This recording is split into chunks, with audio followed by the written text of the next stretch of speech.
بسم اللہ الرحمن الرحیم ان اولیاؤہ الا المتقون صدق اللہ مولانا العظیم۔ بارگاہ رسالت مآب صلی اللہ علیہ وسلم میں درود پاک کا ہدیہ پیش کریں۔ اللہم صلی علی سیدنا و مولانا محمد معدن الجود والکرم وآلہ واصحابہ الکرام وابنہ الکریم وبارک وسلم صلاة دائمة سرمدا ابدا۔ عزیزان گرامی وقار، ماہ ربیع الاخر شریف جس کو سنی ربیع الغوث کہتے ہیں، اس ماہ مبارکہ میں ہم اپنی زندگی کی سانسیں لے رہے ہیں، اور اس ماہ مبارکہ کو ہم 11ویں کے مہینے سے بھی یاد کرتے ہیں۔ اسلامی مہینہ ہے، مہینے کا نام بہت پہلے سے ہے، لیکن اہل سنت و جماعت کے دل میں سرکار بغداد شہنشاہ ولایت غوث الاعظم دستگیر رضی اللہ تعالیٰ عنہ کی محبت ایسی رچی بسی ہے کہ اس پورے مہینے کو ہم غوث کے مہینے سے یاد کرتے ہیں، اور یہ اللہ والوں سے محبت کی علامت ہے۔ لوگ کسی مہینے کو کسی اور تہوار سے یاد کرتے ہوں گے، لیکن ہم اپنے مہینوں کو اللہ والوں سے نسبت دے کر یاد رکھتے ہیں۔ سرکار شہنشاہ بغداد سلطان الاولیاء عبد القادر جیلانی رضی اللہ تعالیٰ عنہ،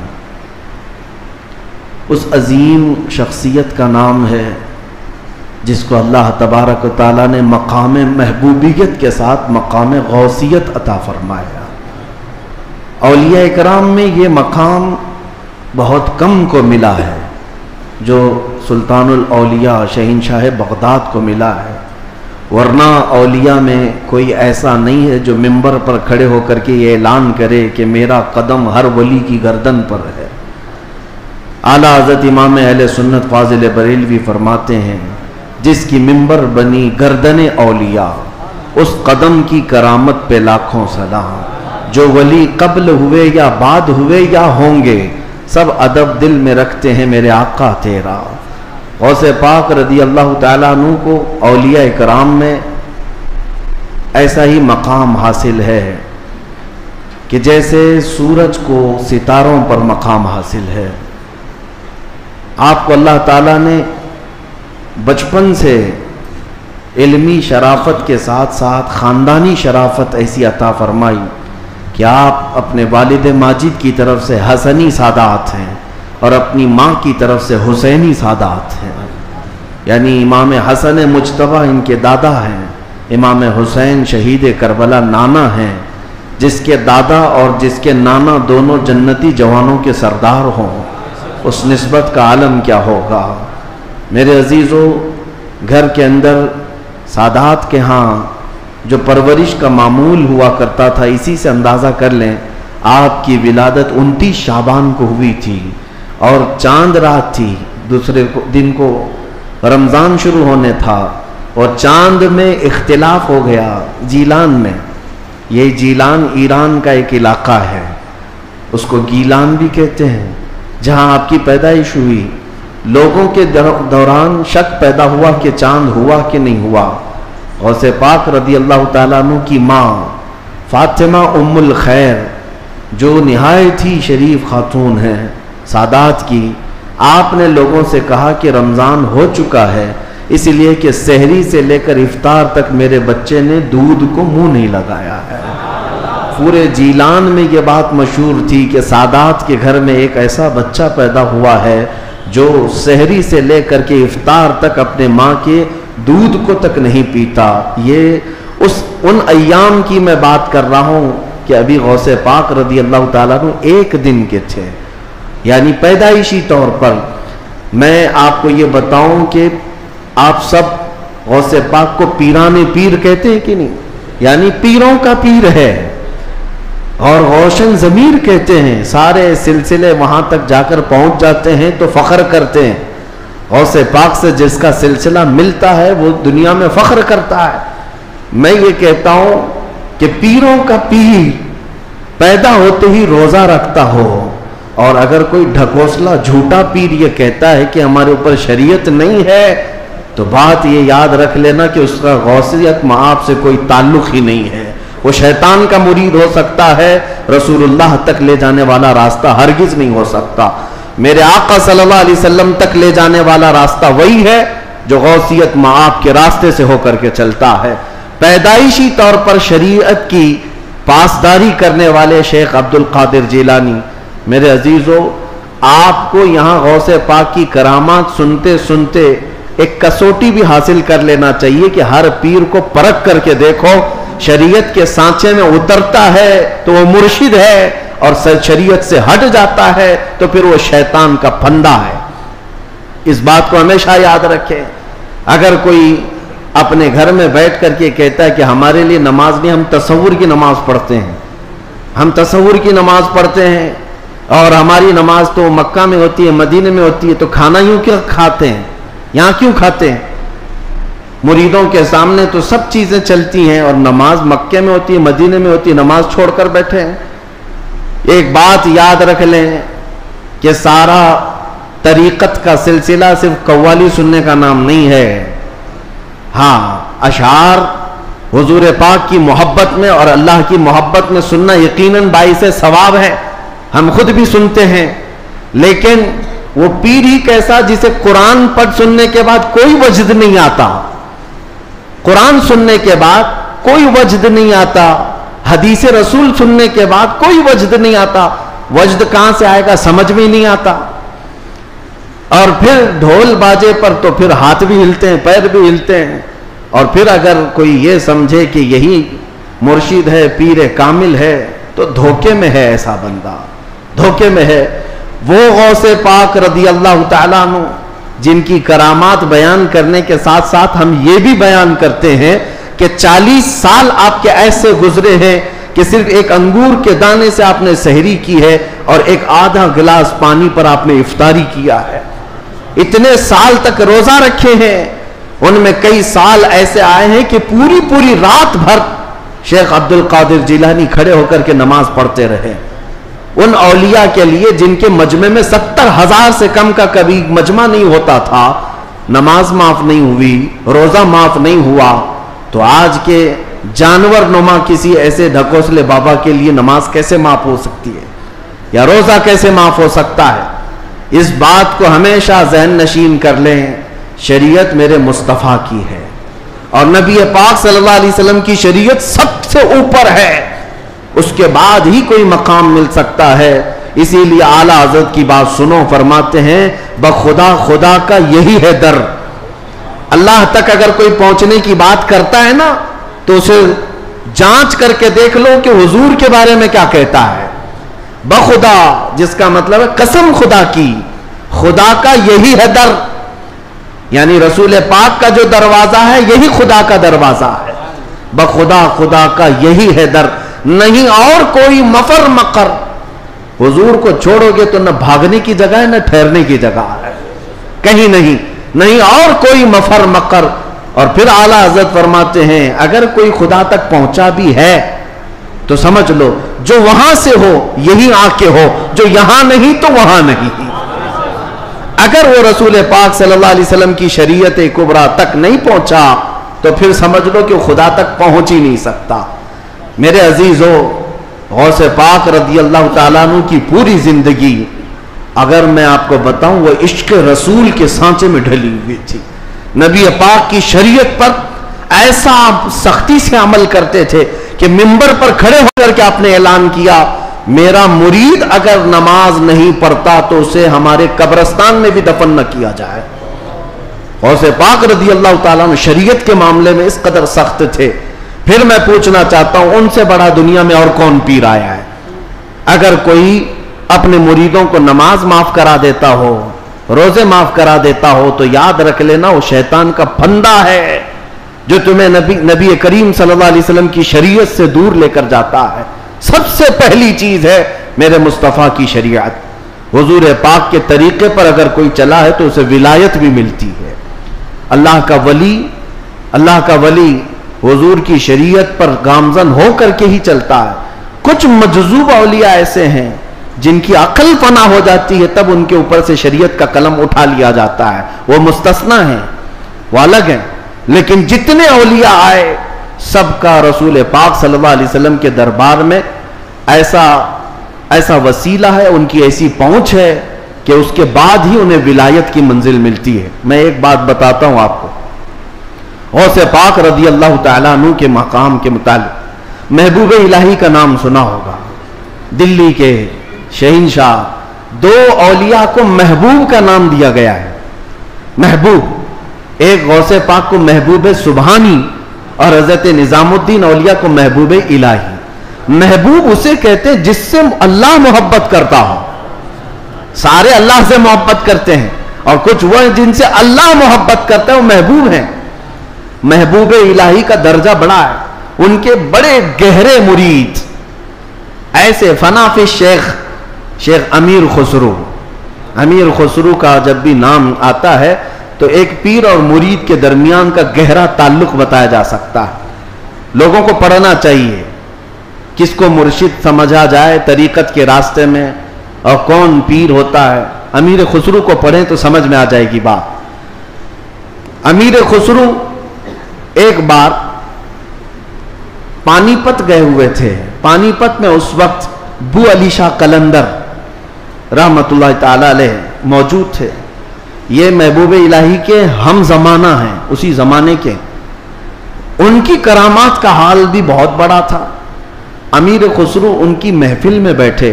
جمعرات کو ایک بار ان کے ہاں محفل ہوتی تھی بو علی شاہ قلندر کے ہاں. اور محفل میں ہوتا کیا تھا، جب ذکر کی محفل ہوتی اس کے بعد جتنے حاضرین ہوتے بو علی شاہ قلندر سب سے کہتے اپنی اپنی آنکھیں بند کر لو. لوگ اپنی اپنی آنکھیں بند کرتے، وہ سیدھے رسول اللہ کا دیدار کراتے تھے. نبی پاک صلی اللہ علیہ وسلم سامنے بیٹھے ہوئے ہوتے اور بو علی شاہ قلندر ان کے سامنے ہوا کرتے حضور کے. یہ ہر جمعرات کو بو علی شاہ قلندر کی محفل میں ہوتا تھا. امیر خسرو مرید تھے محبوب الہی کے اور گئے تھے بو علی شاہ قلندر کی محفل میں. اور جب دیدار کرائے تو امیر خسرو بھی خوش ہوئے کہ رسول پاک صلی اللہ علیہ وسلم کا دیدار ہوا مجلس میں. لیکن بات اتنی ہوئی، آنکھیں کھولنے کے بعد بو علی شاہ قلندر امیر خسرو کو یوں کہتے ہیں، خسرو میں تو رسول اللہ کی مجلس میں تجھے لے گیا، تیرا پیر تو وہاں کہیں نظر نہیں آیا، تیرا پیر وہاں پر نظر تو نہیں آیا. امیر خسرو کو یہ بات لگ گئی. میں میرا مرشد میرے پیر کا مقام بلند سمجھتا ہوں، لیکن حقیقی بات ہے کہ حضور کے دربار میں جب میں تصور میں حاضری دیا، محبوب یہ بو علی شاہ قلندر بھی تھے اور بھی اولیاء تھے، لیکن میرے پیر تو نظر نہیں آئے. وہ غمگین حالت میں اپنے پیر کے پاس آئے، اپنے مرشد کے پاس. محبوب الہی سے کہتے ہیں آج میں محفل میں گیا اور انہوں نے فارسی ایک کلام لکھایا ہے، شب جائے کہ من بودم، بہت مشہور کلام ہے امیر خسرو کا. اس واقعے کے بعد انہوں نے لکھا تھا. پہلے پورا واقعہ کیا ہوا وہ میں بتاتا ہوں. محبوب الہی کے پاس روتے ہوئے کھڑے تھے. بو علی شاہ قلندر نے رسول اللہ کا دیدار کرایا، لیکن ساتھ میں انہوں نے مجھے تانا مارا کہ تمہارا پیر تو محفل میں نظر نہیں آیا. محبوب الہی نے کہا کہ پھر سے جاؤ محفل میں، پھر سے جاؤ محفل میں. بو علی شاہ قلندر کے دیدار ہو رہا ہے اور اچھی بات ہے. کہا آپ نہیں ہیں اس محفل میں کیسے جاؤں. محبوب الہی نے تھپک کر کہا خسرو بو علی شاہ قلندر سے مت پوچھنا، جب وہ دیدار کرائیں رسول اللہ کا تو خود رسول اللہ سے پوچھنا میرا پیر کہاں. اولیاء بہت سارے بیٹھے ہیں، محبوب الہی کہاں ہیں. تو میر خسرو گئے. اب کی بار جو محفل سجی اور جب آنکھ بند کرنے کا حکم ہوا، امیر خسرو نے آنکھ بند کی، دیدار ہوا میرے مصطفیٰ کا. اولیاء کرام کی مجلس تھی. خسرو کہتے ہیں میں آگے بڑھا، نبی کونین صلی اللہ تعالی علیہ وسلم کے دربار میں دست بستہ عرض کیا یا رسول اللہ اولیاء کی محفل ہے، یہاں پر میرے مرشد نظام الدین اولیاء نظر نہیں آتے. نبی پاک نے فرمایا ایک منزل اوپر چڑھ جا، ایک منزل اوپر چڑھ جا. امیر خسرو کہتے ہیں میں ایک منزل اوپر گیا تو دیکھا ایک بہت بڑا دالان ہے، صحن ہے، وہاں بھی رسول اللہ جلوہ فرما ہے، مسند نشی ہے، وہاں دیگر اولیاء اکرام ہیں اور دیگر اولیاء، لیکن وہاں بھی میرے مرشد نظر نہیں آئے۔ میں پھر پوچھا میرے مصطفیٰ سے، آقا یہاں پر بھی نہیں ہے؟ حضور نے فرمایا ایک اور منزل چڑھ جا۔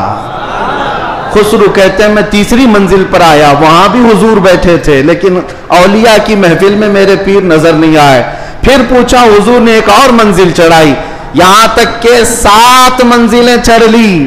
امیر خسرو کہتے ہیں اب اوپر جیسے جیسے جاتا تھا مجمع کم ہوتا جاتا تھا، تھوڑے تھوڑے سے رہ جاتے تھے۔ 6ٹھی منزل پر آیا، جب بھی میں اپنے مرشد کو نہیں پایا، پریشان ہو کر پوچھا تو کہا ایک اور منزل چڑھ جا۔ اوپر گیا تو وہاں مصطفیٰ کریم صلی اللہ علیہ وسلم مسند نشین ہیں، مسند نشین ہیں، بس 3 لوگ بیٹھے ہوئے ہیں، دائیں ایک بزرگ ہیں، بائیں ایک بزرگ ہیں، اور بالکل سامنے محبوب الہی بیٹھے ہوئے ہیں۔ امیر خسرو کہتے جیسے ہی مجھے اپنے پیر کا چہرہ نظر آیا میں نے آنکھیں کھول دی، رقص کنا ہو گئے۔ جو فنا فی شیخ تھے پھر انہوں نے کلام لکھا، شب جائے کہ من بودم، وہ رات کیسی تھی جس میں میں تھا اور خود رسول اللہ مجلس کے امیر تھے، مجلس کے شمع میرے مصطفیٰ تھے۔ گنگناتے ہوئے اپنے مرشد کے پاس آئے۔ اب جو بات مجھے کہنا تھا جس کے لیے میں نے یہ واقعہ چھیڑا، سنیے آپ، میں نے یہ واقعہ محبوب الہی کا کیوں بتایا۔ آئے محبوب الہی کے پاس، خوش تھے، وجد کنا تھے۔ محبوب الہی نے پوچھا خسرو دیکھا ہے اپنے مرشد کو؟ کہا ہاں، میرا مقصد میری مراد پوری ہو گئی۔ اس کے بعد محبوب الہی نے کہا کیا کسی اور کو وہاں نہیں دیکھا؟ امیر خسرو نے کہا میری توجہ ہی نہیں گئی، میں نے مرشد کو دیکھا تو پھر خیال نہ رہا۔ محبوب الہی سے پوچھنے لگے حضور اس منزل میں جو رسول اللہ کے دائیں اور بائیں تھے وہ کون تھے؟ تب محبوب الہی نظام الدین اولیاء نے کہا ان کے بائیں جانب خواجہ غریب نواز تھے اور بائیں جانب پیران پیر غوث اعظم بغدادی موجود تھے۔ سیدنا شیخ عبد القادر جیلانی کا وہ مقام ہے کہاں؟ رسول اللہ کے دربار میں، جہاں اولیاء اکرام کی منزلیں ختم ہوتی ہیں وہاں غوثیت معاب کا مقام ہے۔ میرے آقا صلی اللہ علیہ وسلم کے دربار کا قرب ہی انہیں غوثیت کے مقام پر لے گیا ہے۔ میرے عزیزو، بہت سارے لوگ اگر یہ سمجھتے ہیں کہ ان کی بڑی کرامتیں ہیں اس لیے ان کو غوث کا مقام ملا ہے، وہ بہت بڑے عالم تھے، بہت بڑے زاہد تھے، بہت بڑے پرہیزگار تھے اس لیے غوثیت کے مقام پر پہنچے۔ میں کہتا ہوں یہ ساری جگہ یہ سارے مقامات اپنی جگہ پر غوث پاک غوثیت کے مقام پر پہنچے تو عشق رسول کی بنیاد پر پہنچے، میرے مصطفیٰ کریم صلی اللہ علیہ وسلم سے بے پناہ محبت کی بنیاد پر پہنچے۔ اس لیے میں نے زندگی میں دیکھا ہے جب کبھی کوئی رسول اللہ کی طرف انگلی بھی اٹھاتا یا اعتراض کرتا اپنی کرامتوں سے اس کا منہ توڑ جواب دے دیتے تھے، اپنی کرامتوں سے غوث پاک رضی اللہ تعالیٰ عنہ ان کا جواب دیتے۔ اگر کسی نے حضور پاک صلی اللہ تعالیٰ علیہ وسلم پر اعتراض کیا کہ انہوں نے مردوں کو زندہ نہیں کیا تو غوث پاک نے اپنی ٹھوکر سے مردہ زندہ کر کے دکھایا۔ 400 سال بعد غوث پاک رضی اللہ تعالیٰ عنہ اعلان کرتے تھے تو رسول اللہ کے بارے میں بات کرتا ہے، میں ان کے بیٹے کے بیٹے کے بیٹے کے بیٹے کے بیٹے 400 سال بعد آیا ہوں اور اللہ نے میرے پاؤں میں یہ طاقت دی ہے کہ قبر کو ٹھوکر لگاؤں تو مردہ زندہ کھڑا ہو جائے، اور جس کی میں نسل سے ہوں وہ اگر کہیں ٹھوکر لگائے پورا قبرستان کھڑا ہو سکتا ہے۔ نبی پاک صلی اللہ تعالیٰ علیہ وسلم کی ذات پر اگر کوئی انگلی اٹھاتا میرے غوث اس کو اپنی کرامت سے جواب دیا کرتے۔ عزیزان گرامی وقار، سلطان الاولیاء غوث پاک رضی اللہ تعالیٰ عنہ سے اپنا رشتہ مضبوط کرو، اپنے نسبتوں میں قادری پٹا ضرور رہے، قادری نسبت ضرور رہے، اس لیے کہ یہ نسبت ہی ایسی ہے جس پر پوری دنیا فخر کرتی ہے۔ قیامت میں منادی دے گا یہ ندا قادریوں کو، کہاں ہے قادری کر لے نظارہ غوث اعظم کا۔ ہاں، میری علاج کس کے ہاتھ ہے؟ بغداد والے کے، مصیبت ٹال دینا کام کس کا؟ غوث اعظم کا۔ اسی لیے میرے عزیزو، ہم نے غوث پاک رضی اللہ تعالیٰ عنہ کی زندگی پاک میں دیکھا ہے اللہ تعالیٰ نے ان کو تصرف دیا تھا، وہ طاقت عطا کی تھی کہ وہ اللہ کریم کی بارگاہ میں ایسی مقبولیت کے مقام پر تھے کہ خلاف عادت کام ان سے صادر ہوئے. خلاف عادت کام جب اولیاء سے ہوتے ہیں اسی کو کرامت کہتے ہیں. بعض لوگ ابھی عقل کے گھوڑے دوڑاتے ہیں اور کہتے ہیں ایسا کیسے ہو سکتا ہے, یہ سب تو مولانا لوگوں کی پھکائی ہے, یہ جملے بازی ہے. ان کو قرآن پاک سے اگر تعلق ہو تو میں بتاؤں. اب میں ایک بات آپ سے بتاتا ہوں, غوث پاک کی ایک کرامت جس پر ابھی میں چند دن پہلے سن رہا تھا. کوئی بیچارہ جس کی عقل پر فالج کا اثر ہوا ہے. یہ وہ لوگ ہیں جن کو میرے مصطفیٰ کریم صلی اللہ تعالیٰ علیہ وسلم سے بغض ہے, عداوت ہے, اور دوسرے راستے پر چل پڑے اور اولیاء اکرام کو چن چن کر کے نشانہ بناتے ہیں.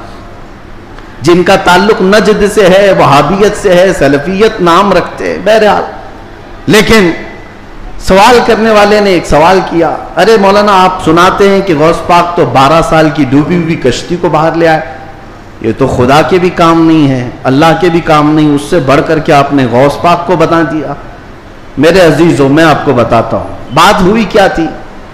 دریا کے کنارے سے آپ کا گزر ہو رہا تھا, ایک بوڑھی عورت کو روتے ہوئے دیکھا. مرید سے پوچھا پوچھو اس کو کیا بات ہے, کیوں روتی ہے. معلوم کیا تو پتا چلا کہ اس خاتون کا اکلوتا بیٹا تھا, بڑے نازوں سے پالا تھا. اس عورت نے شادی کی, برات آ رہی تھی اور کشتی جو ہے دریا میں غرق ہو گئی, ڈوب گئی, باہر نہ آ سکی. مشہور کرامت ہے غوث پاک کی. تو وہ ڈوب گئی اور اس بوڑھی عورت کا دل تو ماں کا ہے, بیٹے کے یاد میں روز آتی ہے, روتی ہے اور شام واپس چلی جاتی ہے, روز روتی ہے. غوث پاک رضی اللہ تعالیٰ عنہ کو اس پر رحم آیا.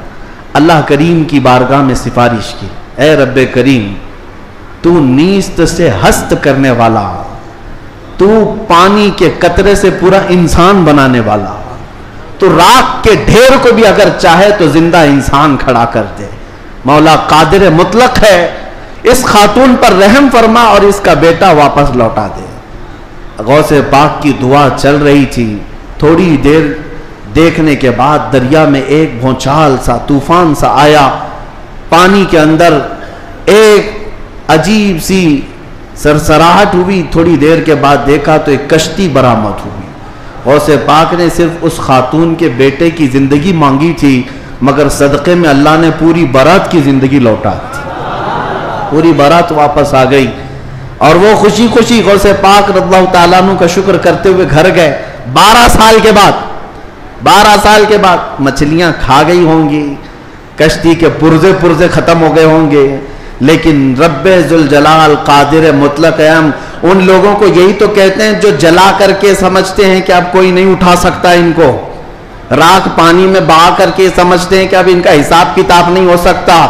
ہر عقل کے اندھو, جس رب ذوالجلال نے ایک نطفے سے تمہارا پورا انسانی شکل بنایا ہے, تم 1000 بار جلا کر راکھ کر دو, رب ذوالجلال قادر مطلق ہے, وہ دوبارہ زندہ فرمائے گا حساب لینے کے لیے. تو کشتی دوبارہ واپس آئی. غوث پاک رضی اللہ تعالیٰ عنہ کی اس کرامت پر ایک دو نہیں ہزاروں لوگ اسلام میں داخل ہوئے تھے, ہزاروں لوگ اسلام میں داخل ہوئے. اب جو صاحب ہیں انہوں نے کہا کہ ایسا کیسے ہو سکتا ہے, ایسا کیسے ہو سکتا ہے. ہر جگہ اگر تم عقل کے گھوڑے دوڑاؤ گے تو یہی سوال کرو گے ایسا کیسے ہو سکتا ہے. اگر تمہاری عقل میں بات نہیں آتی تو سمجھ لو اسی کو کرامت کہتے ہیں, اسی کو کرامت کہتے ہیں. تم اور ہم بھی کر سکتے تھے تو پھر غوث کی کرامت کا مطلب ہی کیا ہے. تم بھی غوث ہوتے, ہم بھی غوث ہوتے. کرامت ہے جو عقل میں نہیں آئے گی. اور قرآن سے اگر دلیل مانگتے ہو, سنو, سلیمان علیہ السلام نے اپنے دربار میں ایک بار اعلان کیا تھا, کون ہے جو سبا بلقیس کا تخت یہاں پر لے آئے گا. سلیمان علیہ السلام فلسطین میں بیٹھے ہوئے ہیں اور سبا بلقیس کا تخت یمن میں ہے. یمن اور فلسطین میں 1000 کلومیٹر سے زیادہ کا فاصلہ ہے. ایک جن کھڑا ہوا, کہا اللہ کے نبی میں لے آتا ہوں. پوچھا کتنی دیر میں؟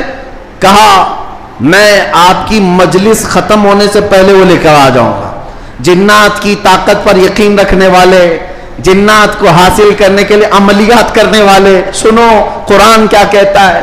سلیمان علیہ السلام نے کہا بہت دیر ہو جائے گی, مجلس ختم ہونے تک تم لاؤ گے, مجلس ختم ہونے تک. پھر اللہ کے ایک ولی جو سلیمان علیہ السلام کے امتی تھے، آصف بن برخیہ، کھڑے ہوتے ہیں، کہتے ہیں اے اللہ کے نبی میں لے آؤں گا. پوچھا کتنی دیر میں؟ کہا آپ کی پلک جھپکنے سے پہلے لاؤں گا. آپ کی، یہ قرآن کے الفاظ ہیں، قرآن کے. قال الذي عنده علم من الكتاب انا آتيك به قبل ان يرتد اليك طرفك. اس سے پہلے کہ آپ کی آنکھ کی پلک جھپکے اے اللہ کے نبی میں وہ تخت لے آؤں گا.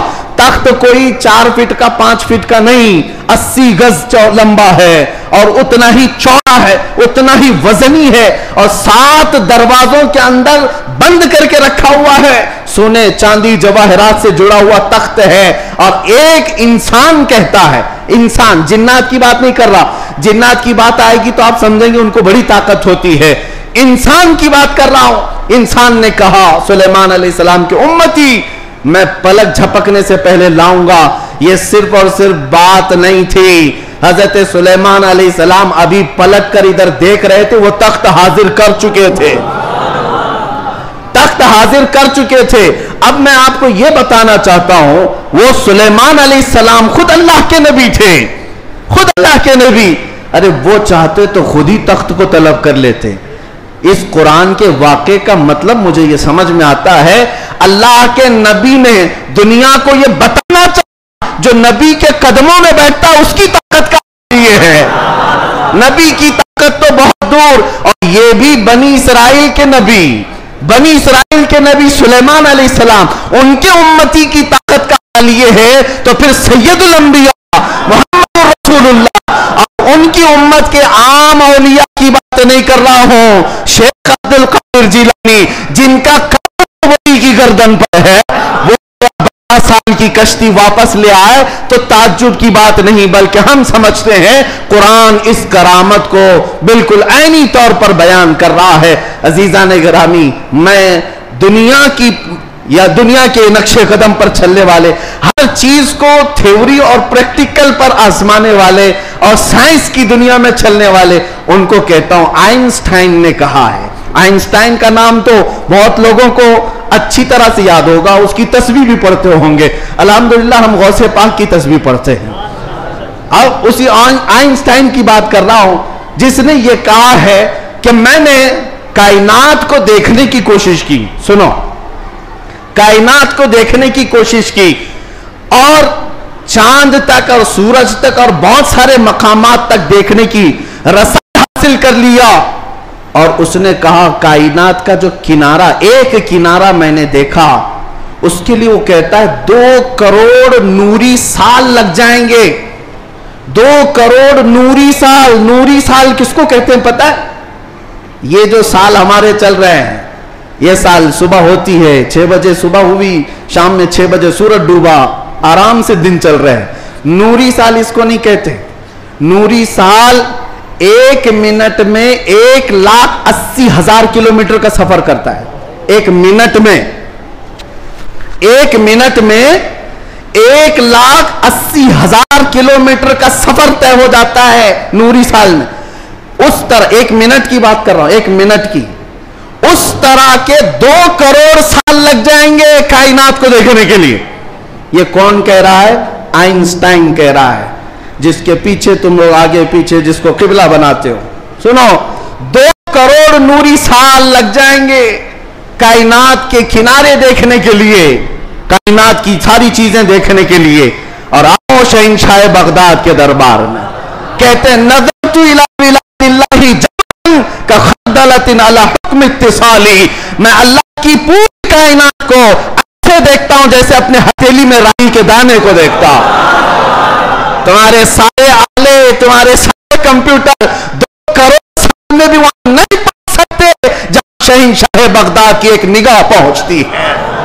ہاں، میرے غوث نے فرمایا نظرت الی بلاد اللہ جمعاً کخردلۃ علی حکم اتصالی. میں اللہ کے پورے شہروں کو، کائنات کو ایسے دیکھ رہا ہوں جیسے اپنے ہتھیلی میں رائی کے دانے کو دیکھ رہا ہوں. عزیزان گرامی وقار، الحمدللہ ہمارے پاس فخر کرنے کے لیے بہت کچھ ہے، بہت کچھ ہے. غوثیت معاذ کی نسبت نے ہی اعلیٰ حضرت کو مجدد بنایا ہے، اعلیٰ حضرت کو مجدد بنایا ہے. اور امام اہل سنت فاضل بریلوی اسی نسبت پر فخر کرتے ہیں. دیکھا جائے تو امام اہل سنت اعلیٰ حضرت نے تقریباً 1000 سے زیادہ کتابیں لکھ ڈالی ہیں. 55 علوم پر اللہ نے مہارت تام عطا کی ہے اور بہت سارے شاگردوں کی کھیت تیار کی ہے. امت پر ایک بہت بڑا امتیوں پر احسان ہے. لیکن ساری چیزیں اپنی جگہ پر. قرآن کا ترجمہ کیا ہے, فتاوی رضویہ شریف ہے, بارگاہ مصطفیٰ میں ہدایت بخشش ہے, بہت سارے کام ہیں. لیکن جب رسول اللہ کے دربار میں حاضر ہوتے ہیں, اعلیٰ حضرت یہ نہیں کہتے یا رسول اللہ میں فتاوی رضویہ لے کے آیا ہوں, میں کنز الایمان لے کر کے آیا ہوں, میں ہدایت بخشش لے کے آیا ہوں, بلکہ اعلیٰ حضرت یہ کہتے ہیں تیری سرکار میں لاتا ہے رضا اس کو شفیع جو میرا غوث ہے اور لاڈلا بیٹا تیرا. نسبت کے لیے بھی بارگاہ مصطفیٰ میں اعلیٰ حضرت نے اگر کسی بات پر فخر کیا ہے تو غوثیت کی نسبت پر فخر کیا ہے. یا رسول اللہ تیری سرکار میں لاتا ہے رضا اس کو شفیع جو میرا غوث ہے اور لاڈلا بیٹا تیرا. یقیناً میرے عزیز و کرامات سنانے کا وقت جمعہ کے چھوٹے وقت میں نہیں ہوتا, ورنہ میں بہت ساری چیزیں سناتا. الحمدللہ غوثیت معاب شہنشاہ بغداد پیر پیراں میر میراں, جس کی نسبت الحمدللہ چھوٹوں کو بڑا بنا دیتی ہے اور ادنا کو اعلیٰ بناتی ہے. الحمدللہ ابھی حاضری سے میں آیا اور حاضری کے بعد دل میں یہ احساس ہوتا ہے. ایک بزرگ وہاں پر ملاقات جن سے ہوئی, وہ عربی اور علوی سادات میں سے ہیں, عمر کافی ہو چکی. انہوں نے مجھے مل کر کے ہاتھ پکڑ کر کے کہا آؤ میں تمہاری حاضری کراتا ہوں. غوث پاک رضی اللہ تعالیٰ عنہ کے دربار میں وہ تقریباً 55 سال سے, اور بڑی ان کی یعنی بڑے معاملات ہیں. بہرحال میں مختصر ہی عرض کرتا ہوں کس لیے میں بات کہہ رہا ہوں. انہوں نے کہا غوث پاک رضی اللہ تعالیٰ عنہ ہر حاضر ہونے والے کو کچھ نہ کچھ دے کر بھیجتے ہیں, اور اللہ کریم تمہارے مستقبل میں بہت کچھ تجھے عطا کرے. دعا کیا. ہم نے کہا کہ یہاں کی اتنے بڑے دربار میں بڑے بڑے حاضر ہوتے, میری کیا حیثیت ہے, مجھے یہاں پر میری کیا حیثیت ہے, کیا مقام ہے. ایک جملہ انہوں نے کہا جس سے سینہ چوڑا ہو گیا. کہا یہاں پر سب اچھے نہیں آتے, بلکہ غوث پاک تو چوروں کو بھی قطب بناتے ہیں. برا ہو تو کیا ہوا, نسبت بھلی ہے یا غوث, تجھ سے در سے سگ اور سگ سے ہے مجھ کو نسبت, میری گردن میں بھی ہے دور کا ڈورا تیرا. اعلیٰ حضرت یہی فرماتے ہیں جن کتوں کے گلے میں پٹا ہوتا ہے ان کتوں کو میونسپلٹی والے نہیں لے جاتے, نہیں لے جاتے, اور نہ ہی انجیکشن مارتے ہیں. کیوں؟ یہ علامت ہے کہ کسی کا پالا ہوا ہے, اور گلے میں پٹا نہ ہو تو اٹھا کر لے جائیں گے. بہت زیادہ شور مچاتے ہیں یہ کتے, ان کو لے جاؤ. جن کتوں کے گلے میں پٹا ہے انہیں چھوڑ دیا جاتا ہے کہ مالک ہے اس کا کوئی. اسی لیے اعلیٰ حضرت فرماتے ہیں اس نشانی کے جو سگ ہیں نہیں مارے جاتے, میری گردن میں بھی ہے, حشر تک میرے گلے میں رہے پٹا تیرا. ہمارے گلے میں غوث پاک رضی اللہ تعالیٰ عنہ کی نسبت کا پٹا ہے. انشاءاللہ العزیز کوئی اور دوسرا ہمیں اچک نہیں لے جائے گا, اتنا یقین ضرور ہے, اتنا یقین ضرور ہے. اور مجھے ایک بات یہ بھی یاد آئی کہ ایک صاحب نے کہا, وہ دوسرے ملک کے ہیں, ہمارے پڑوسی ملک کے ہیں, اور انہوں نے کہا کہ ہمارے ہاں حالات تو سب اپنے حساب کے ہیں, پھر بھی بہت ساری چیزیں ڈر لگتا ہے, سہمتے ہیں. آپ ایسے نرغے میں ہیں پھر بھی بول رہے ہیں, اچھی بات ہے. ایسی جگہ پر آپ ہیں جہاں کے حالات ہم دور سے سنتے ہیں, بڑے ڈینجر ہیں, لیکن بول رہے ہیں. میں نے کہا آپ نے سنا نہیں اعلیٰ حضرت نے کیا فرمایا؟ اعلیٰ حضرت نے یہ فرمایا کیا دبے جس پہ حمایت کا ہو پنجہ تیرا. ایسا آدمی کیوں ڈرے گا, ایسا آدمی کیوں ڈرے گا جس پر پنجہ غوث پاک کا ہوگا. کیا دبے جس پہ حمایت کا ہو پنجہ تیرا, شیر کو خطرے میں لاتا نہیں کتا تیرا. غوث پاک کا جو کتا ہے وہ شیر کو بھی پرواہ نہیں کرتا. الحمدللہ ہم غوث پاک کے دربار کے کتے ہونے پر فخر کرتے ہیں. ہمیں اس بات پر کوئی وہ نہیں ہے, الحمدللہ ہماری نسبت ہے دربار غوث سے, اور وہ اس لیے بھی کہ ایک دو نہیں. میں آپ کو بتاؤں اہل حدیث جماعت وہابی جماعت کے سب سے بڑے عالم جس کی پیروی میں یہ لوگ پوری آسمان زمین سے زمین آسمان سے ملاتے, شیخ ابن تیمیہ. شیخ ابن تیمیہ نے اپنی کتاب میں لکھا ہے، اہل حدیث جماعت کے سب سے بڑے امام کہتے ہیں کہ میں نے اپنی زندگی میں اتنی کرامات کسی کی نہیں دیکھی جتنی شیخ عبد القادر جیلانی کی۔ ارے تمہارے گھر سے بھی بات آ رہی ہے میرے غوث کی، ہر گھر سے بات آ رہی ہے۔ کیوں؟ اس لیے کہ سورج نکلتا ہے تو سب کو پتہ چلی جاتا ہے، سب کو پتہ چلتا ہے۔ اچھے خاصے لوگ بھی بول پڑتے ہیں کہ دن ہو چکا ہے، دن ہو چکا ہے۔ سورج سے دشمنی ہے تو ٹھیک ہے، لیکن بولنا تو پڑے گا کہ دن نکلا ہوا ہے، دن نکلا ہوا ہے۔ غوث پاک کی کرامات ایسی ہیں جیسے سورج نکلا ہوا ہے۔ میرے عزیزو، ایک صاحب ہے، اب ہماری محبت کس بات سے ہونی چاہیے؟ غوث پاک رضی اللہ تعالیٰ عنہ ہماری محبت اس لیے بھی ہے، کئی اولیاء اکرام نے یہ باتیں لکھی بھی ہیں، فرماتے ہیں ان کے غوث پاک رضی اللہ تعالیٰ عنہ کے ایک مرید بھی ہیں، وہ تقریباً 14 اونٹوں پر شکر کے تھیلے لے کر کے سفر کر رہے تھے، سامان تجارت لے کر جا رہے تھے۔ رات کو ایک جنگل میں انہوں نے پڑاؤ کیا اور رات وہاں گزاری، تو جیسی رات گزاری، خطرناک جنگل تھا، ان کے 4 اونٹ سامان سمیت غائب ہو گئے اور بھاری ان کا نقصان تھا، بڑا سامان تھا اس میں۔ وہ صبح غمگین بیٹھے ہوئے تھے، انہوں نے کہا کہ ایسے وقت میں اب قافلہ بھی چل پڑا، میں اپنے اونٹوں کو ڈھونڈوں تو اس خوفناک جنگل میں کہاں ڈھونڈوں گا؟ انہوں نے کہا مجھے میرے مرشد نے کہا تھا کہ جب کبھی تو مصیبت میں آئے تو مجھے پکارنا، یا شیخ عبد القادر جیلانی شیئا للہ المدد۔ تو وہ بزرگ فرماتے ہیں، یہ کتاب بہجت الاسرار شریف میں بھی موجود روایت میں بیان کر رہا ہوں، لفاظی نہیں کر رہا، کہتے میں وہیں سے پکارنا شروع کیا، یا شیخ عبد القادر جیلانی شیئا للہ المدد۔ میں ابھی پکار ہی رہا تھا، سامنے پہاڑ کی طرف ایک بزرگ مجھے نظر آئے سفید لباس میں، وہ مجھے اپنی طرف بلاتے رہے، ادھر آؤ ادھر آؤ۔ میں دوڑتا ہوا ان کے پاس گیا، جب ان کے قریب پہنچا تو وہاں دیکھا پہاڑ کے نیچے میرے 4 اونٹ چر رہے تھے۔ میں نے 4 اونٹوں کو اپنے ساتھ لے لیا اور پھر اس بزرگ سے ملنے کے لیے آیا تھا تو وہ تھے ہی نہیں۔ میں اپنے اونٹوں کو لے کر تجارت میں گیا، سامان بیچا، اس کے بعد پھر بغداد آیا اپنے مرشد سے ملنے کے لیے، تو غوث پاک نے فرمایا تیرے 4 اونٹ صحیح سلامت تو ہم نے دلا دیے تھے۔ یہ غوث پاک کا مقام ہے عزیزان گرامی، وہ مدد کو پہنچتے ہیں، بلکہ یہ بھی فرمایا میرا مرید مشرق میں ہو اور میں مغرب میں ہوں، اگر اس کا سطر کھل جائے، اگر وہ مجھے پکارے دل سے تو میں اس کی وہیں سے سطر پوشی کروں گا، میں اس کے سطر کو چھپاؤں گا۔ یہ نسبتوں کی بات ہے، یقین تمہارا کتنا مضبوط ہے، کتنا مضبوط ہے، اس یقین کی بات ہے۔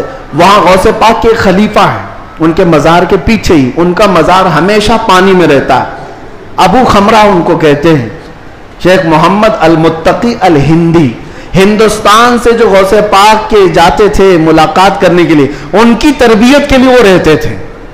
ان کی ایک روایت ہے، ہند سے کچھ لوگ گئے تھے غوث پاک سے ملنے، مل کر کے وہ واپس آ رہے تھے کشتی میں آ رہے تھے، تو سمندر میں بیچ سمندر میں پہنچی تو کشتی پھٹ گئی، پانی اندر آنے لگا اور ڈوبنے کے قریب آ گئی۔ یہ چیخنے لگے، پکارنے لگے، اور اسی وقت وہ سارے مرید کہتے ہند سے جو گئے ہوئے تھے، کہتے ہیں اچانک ہماری کشتی میں ایک کالے رنگ کی چادر اوڑے ہوئے بزرگ آئے، ان کے ہاتھ میں ایک بڑی سی سوئی تھی، دھاگا تھا، وہ جلدی جلدی ہماری کشتی کو جہاں جہاں سے پھٹی تھی سیلنے لگے اور سل کر کے پانی پورا باہر کیا۔ ہم تو ڈرے ہوئے تھے، ڈوبنے کے انتظار میں بیٹھے ہوئے تھے، کشتی پھر اپنے مقام پر صحیح سلامت چلنے لگی۔ ہم اللہ کا شکر ادا کرتے ہیں، اچانک وہ بزرگ جو آئے تھے، ہم نے پوچھا کہ آپ ہمارے ساتھ سفر میں ہیں یا کون ہیں؟ انہوں نے چادر ہٹائی تو سیدنا شیخ عبد القادر جیلانی تھے۔ فرمایا تم میرے مرید ہو، مجھے پکارا، اللہ تعالیٰ نے مجھے بھیجا، میں تمہاری مدد کے لیے آیا۔ عزیزہ نگرانی، 1 2 نہیں، بہت ساری کرامات کتابوں میں روایتاً لکھی ہوئی ہیں، اور 1 2 نہیں، کئی تواتر کے ساتھ یہ روایتیں موجود ہیں۔ اس لیے بارگاہ غوثیت معاب میں ہم اتنا ہی کہتے جو اعلیٰ حضرت نے کہا تھا، اے غوث سر بھلا کیا کوئی جانے کہ ہے کیسا تیرا، اولیاء ملتے ہیں آنکھیں وہ ہے طلبہ تیرا، سارے اقطاب جہاں کرتے ہیں کعبے کا طواف، کعبہ کرتا ہے طواف در والا تیرا۔ کیا مرتبہ اے غوث ہے بالا تیرا، اونچے اونچوں کے سروں سے قدم آلہ تیرا۔ اللہ کریم اسی نسبت پر زندہ رکھے اور اسی نسبت پر ہمارا خاتمہ عطا فرمائے۔ اسی لیے میں وہی دعا کرتا ہوں جو جمیل قادری رضوی نے کیا تھا، اعلیٰ حضرت کے مرید، سچے مرید۔ انہوں نے کہا تھا عزیزو کر چکو تیار جب میرے جنازے کو، عزیزو کر چکو تیار جب میرے جنازے کو، کفن پر لکھ دینا نام والا غوث اعظم کا۔ وآخر دعوانا الحمدللہ رب العالمین۔